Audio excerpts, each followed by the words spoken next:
Welcome to Learn Shorthand Typing with Vikas sir. The Hindu editorial dictation heading is A Wolf in Watchdog's Clothing.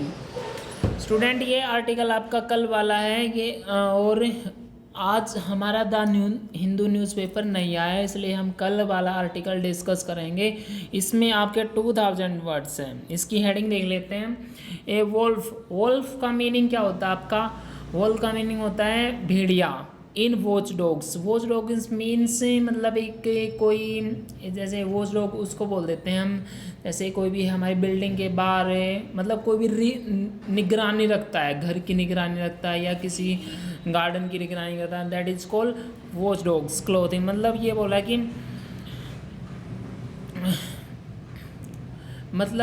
बोला कि watch dogs clothing Hoff मतलब clothing के base में भेड़िया। ठीक है, ऐसे कुछ सेंस है इसमें। इसको डिस्कस करेंगे हम 100 वर्ड पर मिनट्स। और अब आज पहले ही मैं आपको बता रहा हूँ कि ये 2000 वर्ड्स हैं। ओके, इसको हम टाइप करेंगे, टाइप करने के बाद इसको मैच करेंगे। चलिए हम स्टार्ट करते हैं अपनी dictation. Be ready guys, start.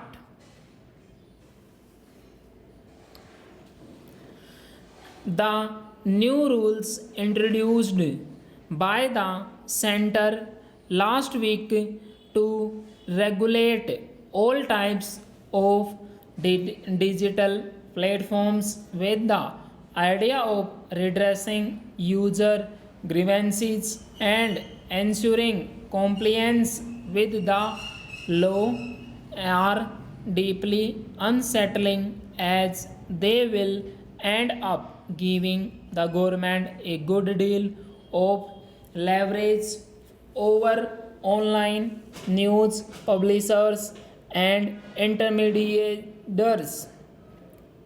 This holds troubling implications for freedom of expression and right to information. Electronics and IT Minister Ravi Shankar Prasad, while launching the Information Technology Guidelines for Intermediaries and Digital Media Ethics Code Rules 2021, presented it as a soft touch oversight mechanism. A government press note termed it progressive and liberal. It also claimed the rules seek to address people's varied concerns while removing any misapprehension about curbing creativity and freedom of speech and expression. The soft tone, notwithstanding, these rules force digital news publishers and video streaming services to adhere to a cumbersome three-tier structure of regulation with a government committee at its apex. This in itself is unprecedented in a country where the news media have been given the space all along to self-regulate based on the mature understanding that any government presence could have a chilling effect on free speech and conversations. That the new rules pertain only to digital news media and not to the whole of the news media hardly provides comfort, as the former is increasingly becoming a prime source of news and views.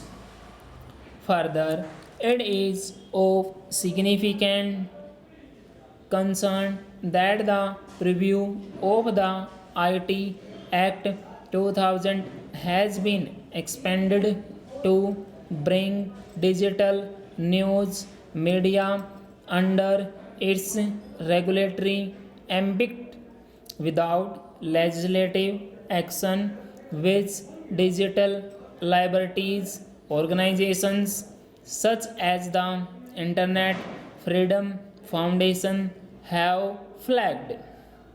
The three-tier regulatory mechanism will seek to readdress complaints with respect to the digital platform's adherence to a code of ethics, which, among other things, includes the norms of journalists' conduct compliant by the Press Council of India, the Program Code of the Cable Television Networks Regulation Act, as also a negative list of content that shall not be published, essentially what one would encounter under law as reasonable restrictions to free speech. While there is not much that is wrong with the code of ethics per se, what is problematic is that it will take little to bring this regulatory mechanism to vicious life. According to the rules, any person having a grievance regarding content published by a publisher in relations to the code of ethics may furnish his grievance on the grievance mechanisms established by the publisher. So, literally, anyone could force a digital platform to take up any issue. It has to be taken up first under the new rules by the digital platform's grievance officer. If there is no resolution or if the complaint is dissatisfied, this can be escalated to a self-regulating body of publishers. This can then be escalated to the highest level, the government's oversight mechanism, according to which an interdepartmental committee will be set up to address the grievance. Apart from imposing a compliance burden on digital publishers, many are small entities. This also opens the floodgates for all kinds of interventions. The potential for misuse is enormous. The new rules have increased the compliance burden for social media platforms too. The bigger of these platforms will have to appoint chief compliance officers to ensure the rules and the laws are adhered to, and a nodal officer with whom the law enforcement agencies will be coordinating apart from a grievance officer. Such platforms in the messaging space will have to able enable the identification of the first originator of the information on its computer resource based on a judicial order. Thus, the rules require messaging apps such as WhatsApp and Signal to trace problematic messages to the originator, while the triggers for a judicial order that require such a an identification are serious offenses.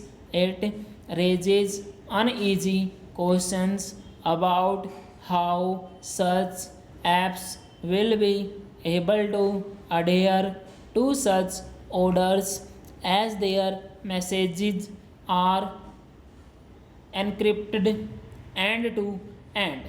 There is no denying that there are problems with online content which the government has rightly highlighted now. Its release has referred to a 2018 court observation that the government may frame necessary guidelines to eliminate child pornography, rape, and gang rape imageries, video, and sites in content hosting platforms and other applications, besides making a mention of discussions in Parliament about social media misuse and fake news.